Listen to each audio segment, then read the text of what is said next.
అందరికీ నమస్కారం. నేను మీ సునీత. వెల్కమ్ బ్యాక్ టు అమ్మ చేతి వంట కిచెన్ అండ్ వ్లాగ్స్. ఈరోజు వీడియో వచ్చేసి అందరికీ ఎంతగానో ఉపయోగపడే ఊదలతోటి కిచిడిని ఎలా చేసుకోవాలనేది చూపిస్తున్నానండి. ఊదల పొంగలి అన్నమాట. చాలా అంటే చాలా బాగుంటుంది. ఎన్నో హెల్త్ బెనిఫిట్స్ ఉంటాయి. ఆడవాళ్ళకి పీసీఓడి అలాగే ఇర్రెగ్యులర్ పీరియడ్స్ ప్రాబ్లం ఉంటుంది కదా! వాళ్ళకైతే మంచి ఫుడ్ అండి. అలాగే హార్ట్‌కి కానీ, బీపీ, షుగర్, థైరాయిడ్ ఉన్న వాళ్ళకి కూడా చాలా మంచి ఫుడ్ అనమాట.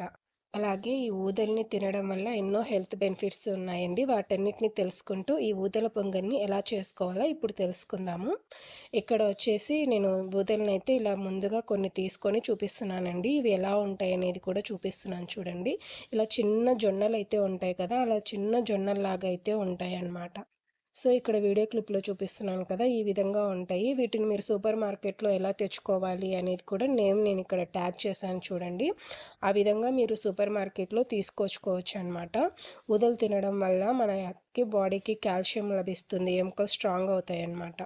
సో, చాలా మంచిదండి. నేనొచ్చేసి చిన్న గ్లాస్ తోటి ఉదయమే నేను ఊదల్ని నానబెట్టుకున్నానండి.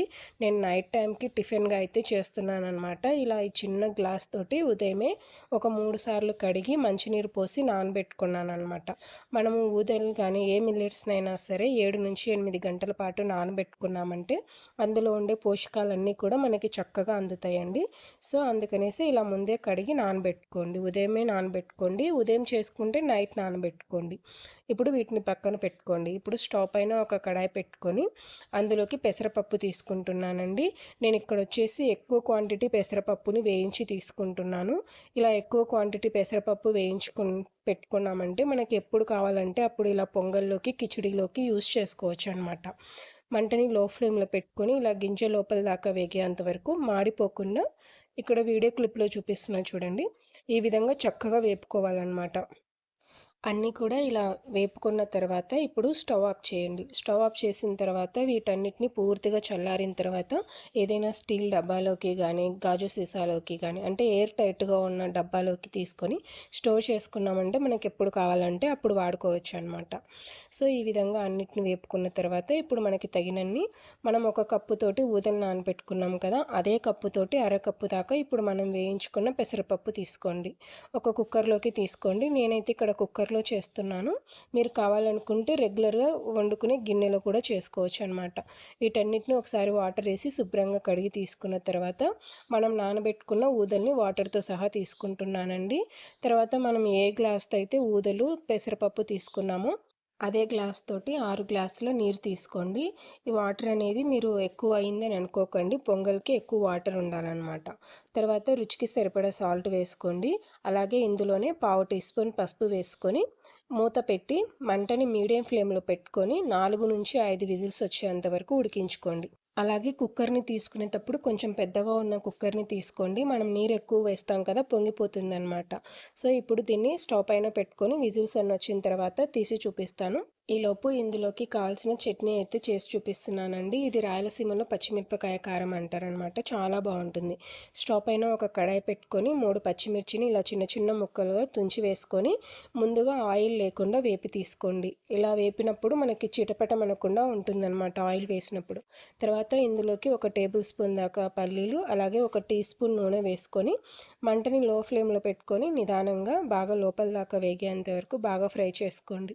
ఈ విధంగా వేపడం వల్ల టమోటాలో ఏదైనా నీరు, చెమ్మ లాంటిది ఉంటే చిట్లకుండా ఉంటుందనమాట. ఇలా వేపుకున్న తర్వాత వీటన్నిటిని ఒక మిక్సీ జార్‌లోకి తీసుకొని పక్కన పెట్టుకోండి. తర్వాత అదే నూనెలోకి ఒక 2 మీడియం సైజు ఉల్లిపాయలు, అలాగే 2 మీడియం సైజ్ టమోటాలని చిన్న చిన్న ముక్కలుగా కట్ చేసి వేసుకోండి. అలాగే ఇందులోనే ఒక వంకాయని కూడా చిన్న చిన్న ముక్కలుగా కట్ చేసి వేసుకోండి. వంకాయ అనేది రంగు మారకుండా, చేదు రాకుండా ఉండడం కోసం కొద్దిగా ఉప్పు వేసుకొని ఇదంతా కూడా చక్కగా కలుపుకోండి. మీకు ఆయిల్ తక్కువ అవుతుంది అని అనిపిస్తే ఇంకొంచెం ఆయిల్ వేసుకోవచ్చండి. నాకైతే ఇక్కడ సరిపోయిందనమాట. ఇలా అంతా కూడా ఒకసారి బాగా చక్కగా కలుపుకున్న తర్వాత మూత పెట్టి మంటని లో టు మీడియం ఫ్లేమ్ మధ్యలో పెట్టుకొని మధ్యలో కలుపుకుంటూ ఒక 5 నిమిషాల పాటు ఉడికించండి. ఈ టమోటో, వంకాయ, ఉల్లిపాయ అనేది సాఫ్ట్ అవ్వాలన్నమాట. మరీ ఎక్కువగా ఉడకనవసరం లేదు. ఇలా ఉడికిన తర్వాత ఇందులోనే 2 రెమ్మల కరివేపాకును కూడా వేసుకొని మరొక్కసారి బాగా కలుపుకోండి. ఇలా కలుపుకున్న తర్వాత మూత పెట్టి మరొక నిమిషం పాటు బాగా మగ్గనివ్వండి. ఇలా చేయడం వల్ల ఏంటంటే మనం తీసుకున్న ఉల్లిపాయ, టమోటా, వంకాయలో పోషకాలు పోకుండా ఉంటే త్వరగా మగ్గుతాయి అన్నమాట. ఇక్కడ చూస్తున్నారు కదా, టమోటా అనేది చక్కగా మగ్గింది కదా, రంగు కూడా మారలేదన్నమాట. సో ఇలా చక్కగా మగ్గించుకున్న తర్వాత ఇప్పుడు స్టవ్ ఆఫ్ చేసుకోండి. మీరు కావాలనుకుంటే మీ దగ్గర కొత్తిమీర ఉంటే కొత్తిమీర వేసుకోవచ్చు. మీరు చింతపండు తింటా అంటే చింతపండు కూడా వేసుకోవచ్చు అండి. కొంచెం పుల్ల పుల్లగా చాలా బాగుంటుంది. నా దగ్గర ప్రస్తుతానికి కొత్తిమీర లేదు, అందుకు కొత్తిమీర వేయలేదు. ఇవి పూర్తిగా చల్లారేంత వరకు పక్కన పెట్టుకోండి. ఈలోపు మనం ముందుగా వేయించుకున్న పల్లీలు, పచ్చిమిరపకాయలు ఉన్నాయి కదా, ఆ మిక్సీ జార్లో కొద్దిగా జీలకర్ర వేసుకోండి. జీలకర్ర అనేది పూర్తిగా ఆప్షన్ అండి, వద్దనుకుంటే స్కిప్ చేసుకోవచ్చు. వీటన్నిటిని ఇలా చక్కగా మిక్సీ పట్టుకొని తీసుకోండి. ఇక్కడ వీడియో క్లిప్లో చూపిస్తున్నా కదా, ఈ విధంగా మిక్సీ పట్టుకున్న తర్వాత ఈలోపు టమోటో, ఉల్లిపాయ కూడా పూర్తిగా చల్లారిపోయాయండి. వాటిని కూడా ఈ మిక్సీ జార్లోకి తీసుకోండి. తర్వాత ఇందులోని రుచికి సరిపడా ఉప్పు వేసుకొని కొద్ది కొద్దిగా వాటర్ వేసుకుంటూ చట్నీ అనేది కాస్త జారుగా మిక్సీ పట్టుకోండి. ఈ పొంగల్లోకి జారుగా ఉంటేనే బాగుంటుందన్నమాట. ఇక్కడ వీడియో క్లిప్లో చూపిస్తున్నాను చూడండి, ఈ విధంగా కొంచెం పల్చగా పట్టుకున్నామంటే సరిపోతుంది. మీరు కావాలనుకుంటే ఇంకొంచెం పల్చగా అయినా పట్టుకోవచ్చండి. పొంగల్లోకి కిచిడి, సాంబారు ఏ కర్రీ అయినా కూడా చాలా బాగుంటుందన్నమాట. అలాగే ఈ చట్నీకి తాలింపు కూడా ఏం అవసరం లేదండి, డైరెక్ట్గా తీసుకోవచ్చు. మీరు కావాలనుకుంటే తాలింపు పెట్టుకోవచ్చు. ఈ చట్నీ అంతా కూడా ఒక గిన్నెలోకి తీసుకొని పక్కన పెట్టుకోండి. ఈలోపు మన ఊదల అన్నం కూడా చక్కగా తయారైందండి. చూస్తున్నారు కదా, నేను వచ్చేసి 5 లీటర్ల కుక్కర్ తీసుకున్నాను, అయినా కూడా పొంగింది. అందుకు మంటను మీడియం ఫ్లేమ్లో పెట్టుకొని నిదానంగా ఉడికించుకోండి. ఇప్పుడైతే మూత తీసి చూపిస్తున్నాను చూడండి, ఊదలు అయితే చాలా చక్కగా ఉడికిపోయాయండి. ఈ కన్సిస్టెన్సీలో ఉడికితే సరిపోతుంది. ఇది చల్లారే కొద్దీ ఇంకొంచెం దగ్గర పడుతుందండి. మీకు ఎక్కువగా ఉడికింది, మొత్తం దగ్గర పడిపోయింది అన్నంలాగా అనుకుంటే పక్కన మరొక 2 గ్లాసుల దాకా వాటర్ పెట్టి వేడి చేసి ఆ వాటర్ని కూడా ఇందులోకి తీసుకోవచ్చండి, ఒకవేళ మీకు చిక్కగా అయ్యిందంటే. లేదు ఈ కన్సిస్టెన్సీలో ఉంది సరిపోతుంది అనుకుంటే ఇదే సరిపోతుందన్నమాట. ఒకసారి బాగా కలుపుకొని ఉప్పు సరిపోయిందా లేదా సరి చూసుకోండి. ఇప్పుడు స్టవ్ పైన ఒక కడాయి పెట్టుకొని అందులోకి 2 నుంచి 3 టీ స్పూన్ల దాకా నెయ్యి తీసుకోండి. నెయ్యి ప్లేస్లో మీరు కావాలనుకుంటే ఆయిల్ కూడా తీసుకోవచ్చు, కాకపోతే పొంగల్లో నెయ్యి అయితే చాలా బాగుంటుంది. తర్వాత పావు టీ స్పూన్ జీలకర్ర, అలాగే ఒక ఎండుమిర్చిని కూడా చిన్న చిన్న ముక్కలుగా తుంచేసి వేసుకోండి. ఒక పచ్చిమిర్చిని కూడా చిన్న చిన్న ముక్కలుగా కట్ చేసి వేసుకోండి.